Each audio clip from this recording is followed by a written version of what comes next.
Question number 6 बहुत बहुत बहुत आसान है, बहुत ही इजी है, इसलिए आपको वीडियो को एंड तक देखना है, अपने दोस्तों में भी शेयर करना है। चैनल को सब्सक्राइब जरूर कर लीजिएगा। क्वेश्चन नंबर 6 आपको कहा जा रहा है, a cottage industry produce certain number of poetry article in a day. मतलब हर दिन क्या हो रहा है, दिनों में हर दिन पोएट्री के आर्टिकल्स प्रोड्यूस किए जा रहे हैं हर दिन। कहाँ पे? कॉटेज इंडस्ट्री में।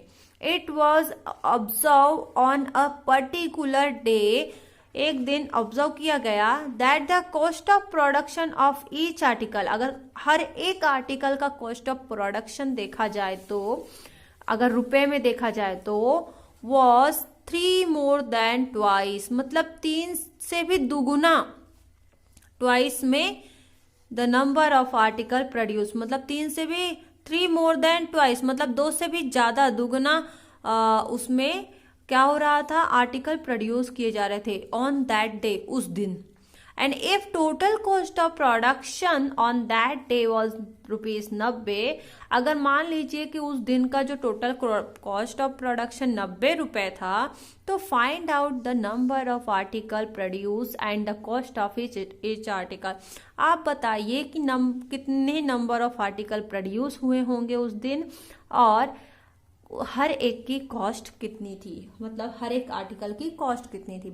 अगर मैं और अच्छे से हिंदी में समझाने की कोशिश करूं तो यहाँ पे कहा गया है कि एक कुटीर उद्योग है, कॉटेज उद्योग है, एक दिन में कुछ बर्तनों का निर्माण करता है। क्या करता है? कुछ बर्तनों का पोट्री मतलब बर्तनों का निर्माण करता है। एक विशेष दिन क्या होता है? एक विशेष दिन यह देखा गया कि प्रत्येक नग की निर्माण लागत में अगर रुपए में देखा जाए तो उस दिन के निर्माण किए बर्तनों की संख्या के दुगुनों से 3 अधिक भी थी, मतलब कि डबल था और 3 एक्स्ट्रा भी था, ऐसा बोला जा रहा है। एंड यदि उस दिन की कुल निर्माण लागत 90 थी तो निर्मित बर्तनों की संख्या और प्रत्येक नग की लागत ज्ञात कीजिए। तो इस तरीके से क्वेश्चन है, बहुत आसान है। तो देखिए कैसे करना है।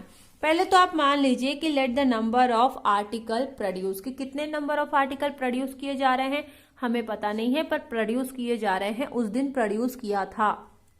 तो मान लीजिए एक्स है ना, कुछ नहीं पता तो एक्स मान लो। Then the cost of each article, तो उस दिन कॉस्ट ऑफ ईच आर्टिकल कितनी थी? तो बोला गया है 3 more than twice, मतलब 2 तो थे, 2 तो थे, more than twice मतलब 2 है ना, 2 से तो थे, more than मतलब 3 अधिक था, है ना, मतलब ज्यादा था। तो 2x + 3 जैसा लिखा है वैसे ही मैंने लिख दिया, ठीक है। अब यहाँ पे देखिए टोटल कॉस्ट ऑफ प्रोडक्शन हमें बोला गया है, तो total cost of production on that day was, मान लीजिए कि उस दिन टोटल कॉस्ट ऑफ प्रोडक्शन अगर 90 रुपए है, तो फिर बताइए, फाइंड आउट करिए कि आर्टिकल प्रोड्यूस जो किया है कितना किया है और कितना कॉस्ट है उसका, हर एक आर्टिकल का।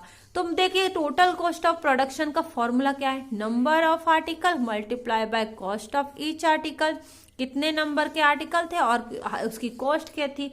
टोटल प्रोडक्शन तो हमें पहले ही क्वेश्चन में दिया है 90, तो लिख दिया 90। नंबर ऑफ आर्टिकल कितना है? तो देखिए यहाँ पे बोला कॉस्ट ऑफ ईच आर्टिकल, तो नंबर ऑफ आर्टिकल, ठीक है, तो नंबर ऑफ आर्टिकल तो हम x मानते हैं, तो लिख लिया यहाँ पे x, मल्टीप्लाई मतलब कि ब्रैकेट में आप लिख दीजिए कॉस्ट ऑफ ईच आर्टिकल कितना है, 2x + 3, तो 2x + 3 हो गया।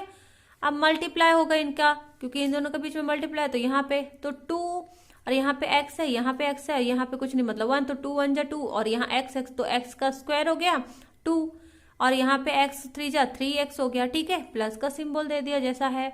अब यहाँ देखिए ये 2x² लिख दिया प्लस 3x लिख दिया, ये 90 है ना, तो = है, तो यहाँ साइड ले आइए, = 90। 2x² + 3x - 90, क्योंकि यह पॉजिटिव में है ना, यहाँ आएगा तो माइनस में हो गया, = 0। अब देखिए ये इस तरीके से बन गया, राइट। अब हमें क्या करना है कि ऐसे नंबर्स यहाँ लेने हैं जिनको ऐड करो या फिर माइनस करो, उनका कितना आना चाहिए आंसर, 3x आना चाहिए। ठीक है। दूसरी चीज 90 गुणिले 2 करो, 90 गुणिले 2 तो 90 दो 2 स्क्वायर मल्टीप्लाई माइनस 90 तो 9 टू जाए 18। ठीक है। तो इस तरीके से आ रहा है, देखिए तो 9 टू जा 18 और 0 है तो 180 हो गया। ठीक है। तो इधर 180 आ रहा है, कितना 180 और एक्स स्क्वायर है तो एक्स स्क्वायर, माइनस का सिंबल है तो माइनस का सिंबल। तो यहाँ जो 180 आया है तो मतलब कि हमें ऐसे नंबर लेने हैं कि जो इनका मल्टीप्लिकेशन करने के बाद 180 आना चाहिए, और अगर उनको मैं ऐड करती हूं या फिर लेस करती हूं तो 3x आना चाहिए। चलिए जी, तो ऐसे कौन से नंबर हैं ये, तो पता करने के लिए मैं यहाँ पे 180 और इस तरीके से फैक्टर निकालती हूं। तो 2 9 जा 18 और क्या आएगा 2 4 जा 8, तो 9 में 8 गया तो 1 बचेगा, 2 5 जा 10, फिर 5 9 जा 45 है ना। देन 3 3 जा 9, 3 3 जा 9, 3 1 जा 3। अगर आप देखें तो यहाँ पे देखिए, अगर मैं इसको करती हूं तो 2 9 जा 18 और ये 0 हो गया। देन 2 4 जा 8 होगा, ठीक है, 2 4 जा 8 तो 9 में 8 गया तो 1 बचा, तो 2 5 जा 10 है ना।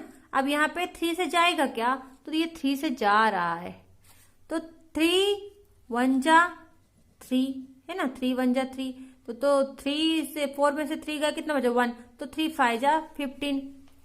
तो इस तरीके से 3 का भी 3 5 जा 15, तो इस तरीके से 3 5 जा 15 आ रहा है ना, 3 5 जा 15 और 3 5 1 जा 5, क्या आ रहा है 5 1 जा 5।